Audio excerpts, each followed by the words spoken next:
Hey everybody, welcome back to my channel. I'm Bobbie and this is Bobbie Reads Tarot, and today I have a non-tarot video for you guys. So what we're going to look at today is we're going to look at UFOs and aliens, but we're going to look at it through the lens of, are these really angels? So I'm really excited to explore this topic with you guys. If you are one of my besties, if you're interested in becoming a bestie, you can join my channel. The membership information is in the description box down below. But if you are already a bestie, then I did a video kind of similar to this several months ago, but and I got a really great response to it. And I read a new book, and so I decided, okay, it's time to redo this video, but also expand what we're going to talk about. So what I want to discuss with you guys is this idea that what if aliens and angels are the same thing? The Bible is chock full of stories about aliens and spacecraft. If you are not familiar, I would encourage you to go check out the book of Ezekiel. There is a story about Ezekiel's will, and Ezekiel's shown kind of what's going to happen in the future, but the wheel, the way that it's described, it sounds very much like a UFO. So there is an author, her name is Diana Pasulka. A lot of times you'll see D.W. Pasulka on her books. She is a religious scholar. She has her PhD in religious studies, and I think she specializes specifically in Catholic religious studies. And one of the things that she found so fascinating in her research was that when she looked at people's stories of their experiences of having an experience of, a being that's not from this earth, she found that the language used and the descriptors were very consistent with reports of people seeing angels years and years ago. And something really interesting that I learned was that the word seraphim actually means being of fire, and that would make a lot of sense because a lot of times these beings are described as being on fire or flaming or glowing. And the book we're going to talk about, Chris Bledsoe, the author, he actually says that they can kind of turn into like these orbs. There's a lot, but so the light kind of comes from within them. So they are these glowing, the way that he describes it is this glowing being. So that would align with this idea of what the word seraphim really means. Diana Pasulka talks about how there are so many words that are kind of lost in translation. And so as we're getting these versions of the Bible that have been, translated, so much has been lost. And we're missing kind of the essence of what's really going on. And what's really going on is there is a distinct similarity between people who have viewed angels and people who have viewed what they believe to be aliens. A very interesting event that happened was the miracle of the suns. So the miracle of the sun occurred October 13th, 1917, and it was in Portugal. There were 3 young children who saw things zigzag in the sky, and then the Virgin Mary appeared to them and gave them messages, gave them different secrets, things like that. And she also reappeared to them throughout their lives. Well, throughout one of their lives. 2 of the children, I believe, passed away very young. So there were cousins. 2 of them were brother and sister, and then there was like a female cousin. It was the 3 of them that saw the event. And the one, I think her name was Lucia, the one that survived, she actually ended up becoming a nun. And this event is known as the Our Lady Fatima. That was the event where there are the miracles of the sun and a bunch of people.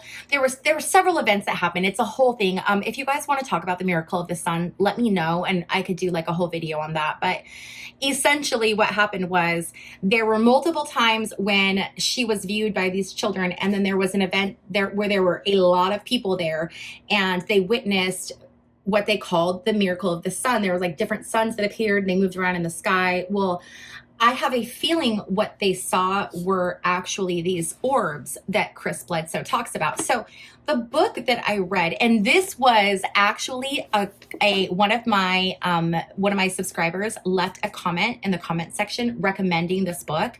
So I got it, and oh my gosh, whoever you were, thank you. This is an amazing book, amazing. And it ties so much stuff in together. So the story of Chris Bledsoe, he was a man from is a man from North Carolina who, he was raised really modestly, grew up, kind of poor, but worked really, really hard. And built a business for himself and did amazing. But then how life goes, he ended up losing everything and ended up being very, very poor again. In combination of that, he was also suffering from Crohn's disease, and he was in an excruciating amount of pain, and he was, just incredibly desperate. And he'd finished a job that he had worked with his son and I think 2 or 3 other gentlemen. And they decided after they were done, to celebrate, they were going to go fishing. So they go fishing, and Chris Bledsoe decides he's going to take a walk and just to, clear his head, get some fresh air. So he takes a walk, and he ends up seeing what he describes as orbs.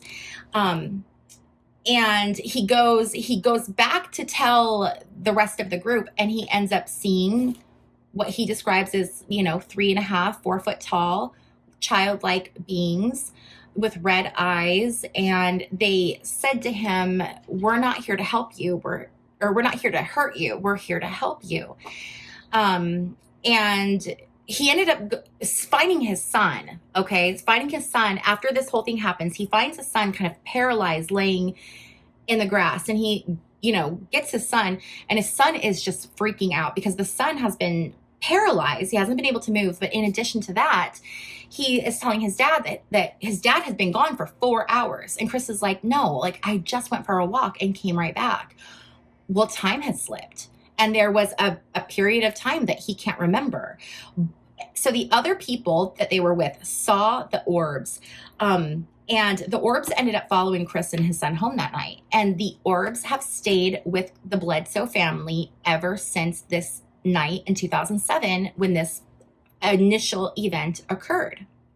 Something amazing that happened was that Chris's Crohn's disease was healed, miraculously healed. He'd had it for 18 years and it was gone. He has gone in for testing at, I think it was UC Chapel Hill. And he went in for actual testing to be able to prove that, yes, he no longer has Crohn's disease. It has been healed, and he has done that. So as he comes forward with his story, he is met with a lot of ridicule in his community. He's ostracized by his church. His kids are teased in school. And it's very, very tough for them. They ended up connecting with MUFON, and they did an episode for a show on Discovery Channel, and it ended up being a complete hit job. They made Chris take a lie detector test and didn't tell him. And it was the show. He thought the show was going to be about telling people about what he saw, but it ended up becoming more like, is he telling the truth or not? And the show kind of just came back inconclusive. So it was really hard on this family. And this was 5 years, since Chris had seen the initial event. And it was 5 years later. It was on Easter. And he goes outside, and he's, essentially praying. And he's like, "Why are you doing this? Why am I suffering so much?" And that was when Chris had a vision of what he calls the lady. In my opinion, what he's describing sounds very much like seeing the Virgin Mary. So these apparitions of the Virgin Mary, I think he's seeing something that's very similar to that, the divine feminine. And in that meeting with the lady, she told him that she asked him if he would continue to help them, continue to help spread the word of of what he was seeing. And she promised him, if you continue to do this for me, I will allow you to photograph these orbs and get evidence so that you can share it with people. Well, sure enough, Chris was able to start taking photos and videos of these orbs and the things that he could see. So there was actual proof. So it's very easy to want to read a story like this and just like discredit it, right? But here's the thing that really got me. So I don't know if you guys are familiar or not. I have another channel. It's called Bobbie Reads, and I talk about weird history. One of the things that I love researching is government history. I'm fascinated by it. And so I've read a lot of stories, both current and past, about our government. And so I'm familiar with some of the big key players, right? And what was amazing in this book is that these people connect with Chris Bledsoe. These people believe what he says. He has been used in tons of government studies. They've used him for remote viewing. And these people have become some of his very closest friends. For example, there is Timothy Taylor, who's a PhD who works for NASA. And there's like a picture of Timothy or Tim hanging out in North Carolina with the Bledsoe family. And here he is with Chris's daughter when she got crowned homecoming queen. There's also Colonel John B. Alexander, another really reputable person from the military. So there has just been, and there's some stories in here. Like I can't go over every story in this video, but oh my gosh. And I read this book in 2 days because it was so good. It was so amazing. But what really struck me the most about this, okay, is that Chris was a very religious person. He was raised in the church. I think if I remember correctly, he was raised Baptist, and he married his wife and she was Pentecostal. And church was huge for their family. And when this happened, the church really ostracized them. And they told the family that Chris was possessed and that, just all kinds of stuff. And what Chris said was that he kind of separated himself out from the church. And he says he no longer is active in the church. And he says he's really moved away from religion and he's gone more towards spirituality. And I find that very interesting because when you have someone who's, usually really religious like that, and because he looks at this experience as he believes that the angels are aliens, right? And so when you see someone who is so tied to their religion walk away from it, that's pretty profound, right? Like this person has experienced a life-changing event, but the fact that he went from being religious to spiritual, he had this epiphany and he sees things for what it is.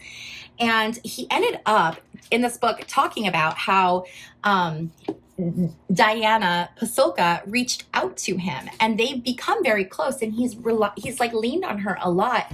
She's helped him to kind of like give him words and navigate, and going through the Bible and giving examples in the Bible of the things that Chris has seen. And one of the cool things I actually like, and for those of you wondering, I'm actually not Christian, I'm Buddhist, but I find religion just super fascinating.